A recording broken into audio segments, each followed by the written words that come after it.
Hello! Today I have prepared for you two incredibly interesting stories about betrayal and brilliant revenge. Watch until the end, enjoy. I hired a private detective. My wife had changed a lot in the last month, and our quarrels were getting louder and more ridiculous. What about her? As if she hadn't noticed her transformation. I had my own small business for 2 years. It required development and my considerable attention, so I did not particularly bother and hired a private detective. My detective wasn't cheap, but he was highly professional. He managed to wiretap her car and even her office at her office 2 days later. And I listened to conversations between her and some guy. The guy, by the way, was a colleague of hers. It was obvious from the conversation that they had already had sex several times near work and even in the workplace. And now her lover really wanted to do it right in bed. They decided to do it at the hotel. Friday night she told me she was going out with her girlfriends on Saturday. I already knew the guy was married too. I quickly contacted his wife. We met up. I told her what I knew and told her, if she wanted proof, she should come with me Saturday night. So we followed my wife, parked in the rental car outside the bar. Didn't have to wait long, my wife gets out, followed by her lover. He was already waiting for her at the bar. When we arrived, his wife was already crying. I tell her to be mad, not to cry. Then I noticed them heading toward my wife's car, which, by the way, is the one I bought her. The lover gets behind the wheel. They arrive at an inexpensive hotel, not far from the airport. I suggested that the lover's wife wait a while so they could get undressed in time. Then our trap would definitely work. 5 minutes later, I knock on the door and yell, "Open up, it's the guards." The lover comes to the door and opens it, holding only a towel over his groin. I say, "Hi, I'm the husband," and I punch him in the face. He goes down. Then I take my wife's clothes and I drag him out of the room, actually take him outside lover and throw him in a snowdrift. It was winter, the month of January. His wife gets hysterical, hitting and kicking him. I go into the room again. My wife is sitting on the bed. She's shaking, mumbling, "You shouldn't have known." I got even angrier at these words. I also drag her out of the room and drag her to the parking lot. I record her on camera. She trembles and admits to everything she's done. I tell her no one will ever forgive her again. I quickly dial her dad's cell phone number. She screams, "No, no, no." After explaining herself to her father simply says that she disgusts him and hangs up. She lets out screams and moans. I tell her to get dressed and give her her clothes. She is trembling and shaking. I call a cab, put her in the car and send her to her own sister's house. I got into her car myself, as if it were my own, which I had given her, and her lover and his wife drove away in some rented car.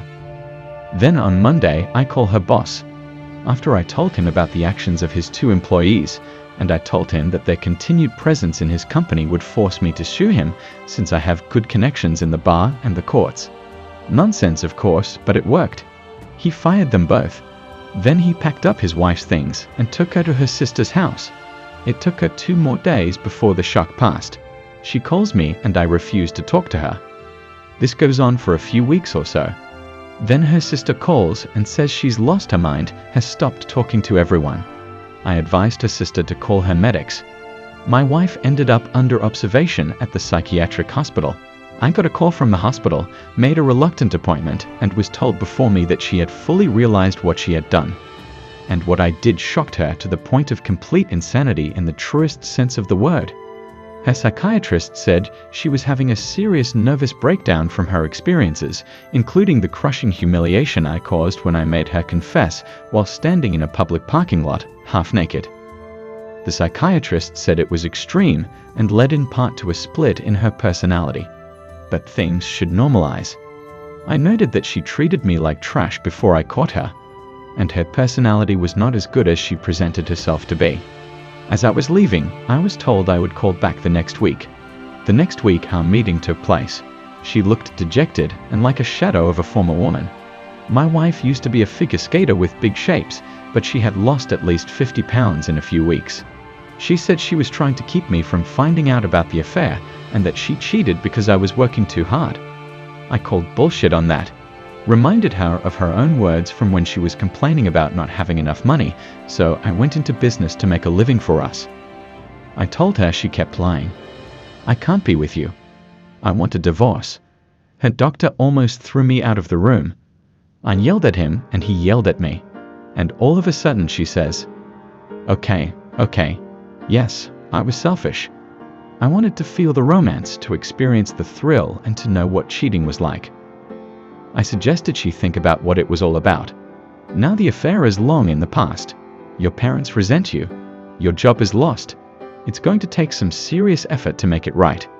And certainly a lot of it. A lot of the time she asked not to leave her. Said she didn't know what she was going to do without me, and I kept quiet. I was still in touch with my wife and her lover. They were still living under the same roof. I asked to see her and offered to have wine together. She told me she was a married woman. I told her I was technically a married man too, and the same circumstances didn't prevent our spouses from having fun. So after that, why should anything prevent us from doing the same thing? So we met. After a trivial conversation, I leaned in and said jokingly that it would probably be good for them if we became lovers too. I expected a polite rebuff, but to my surprise, she smiled and said, Please don't take me to that Lassie hotel. We booked a very nice room and spent the next 3 days getting to know each other. And that went on for about 2 months, while I was thinking about what to do next. To be honest, the anger had subsided, and I thought about leaving everything as it was, but something kept bugging me, and I decided to get a divorce after all. And now 2 years have passed, and I am grateful to fate for this incident, because it was only now that I felt what real life is like, and I wish you the same. That's the story of the hero of our story. Write your opinion in the comments, and we'll move on to the second story. Second story. Perhaps someone has experienced similar situations as I have. My story is quite simple and at the same time full of unexpected events and climaxes. So, my name is Stanislav and I am 37 years old. I am quite successful in my field, running my own small business. I live in a small country house and do not deny myself anything. But this is now. And it all started with the fact that first I had to go the way of total meanness and betrayal. So, I'm 20 years old kid came to a strange city and was completely alone. Except that sometimes my parents helped me. I went to college by correspondence, and in order to rent a room, eat something, pay for my studies, and buy some clothes, I had to work very hard. I clearly decided that no matter what it cost me, I must achieve at least some results. After a long time I have a successful career, and in the next couple of years I was planning to buy a long-awaited apartment. I was pretty fed up with renting an apartment. I was very happy and proud of myself. Emotions were brimming over the edge. It seemed to me that life had just begun, and now everything would be fine. I dreamed about my beautiful wife, my children, and my own comfortable home. And at this happy moment for me, I just met my future wife Maria, under very funny circumstances. On another lunch break, I came to my favorite coffee shop, where I was served by a new pretty waitress. She was a plain, ordinary girl, obviously from the provinces. Judging by her manner and speech, I knew it at once. Something flashed between us at the time. Her eyes literally drove me crazy after she took my order and after a while brought my dish. On the way to my table she stumbles and her tray with my lunch flies out of her hands. She starts frantically picking up the broken dishes. I mechanically rush over to help her. "Please forgive me, I'm so clumsy," she said in a half whisper. "It was no big deal." "Don't worry about it," I replied. "Now I'm definitely going to get fired," the waitress muttered, barely holding back tears. At that moment, the administrator of the cafe ran up and started yelling at her employee. I began to defend her and say that it was me who had accidentally pushed her. But in my defense, the administrator replied that she saw perfectly well that it was she who dropped the tray and eventually fired her. And ever since then, without going into detail about what happened after she was fired, we got married and started living together. And things got great. I finally almost saved up for an apartment, made my wife happy with the news, and we started planning children. While I continued to work and pick up future dwellings. And this case, by the way, is not easy, I must say. Another piece of good news happened. Maria got pregnant. I was delighted when I learned about it and carried his wife in his arms all pregnancy. But all at once came to an end when I learned a terrible truth that almost made my eyes black. On that ominous day, I decided to give my wife a little surprise. At lunchtime, I came home with a bouquet of flowers and sweets. I went into the apartment. My wife was in the shower. I put the flowers in a vase, put the goodies in the fridge, and went into the room. I took my laptop to surf the internet, and it was already on. There I saw my wife's page on one of the social networks and an open dialogue with her best friend. And what I read there made me pale with horror and turned my whole life upside down. In that correspondence, my spouse openly calls me, to put it mildly, a loser from whom she will soon take away half of her real estate. And they were also jokingly discussing the fact that she is not pregnant by me. And as soon as I buy an apartment, she finally that will divorce and live a full life in the city to the envy of his relatives. I broke into a cold sweat and my heart raced. I wanted to scream from the pain.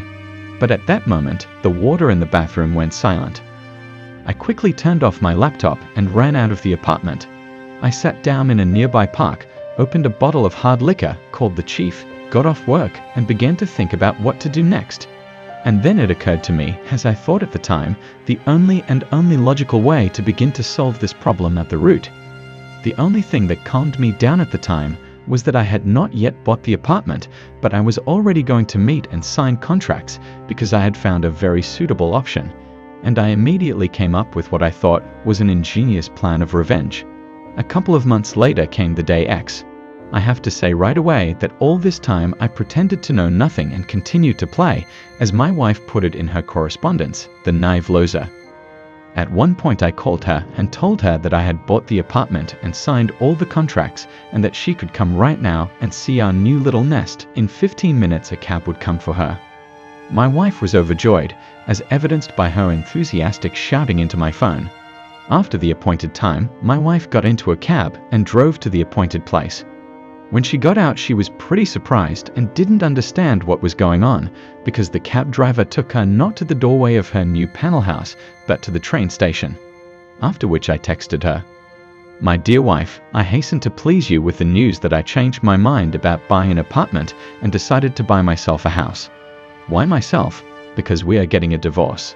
Half of the real estate from the naive loser will not be taken away, because after your plans, I, with the best lawyer in town, has drawn up all the papers on the parents. I wish you all the best for you and your future child. I think you have already guessed that if anything happens, I will have no trouble getting a DNA test. Good luck, sweetheart, finding not a naive guy in love to hang on to in the city, but a lot of brains to hang on to in life. And since then we divorced, and I never saw her again.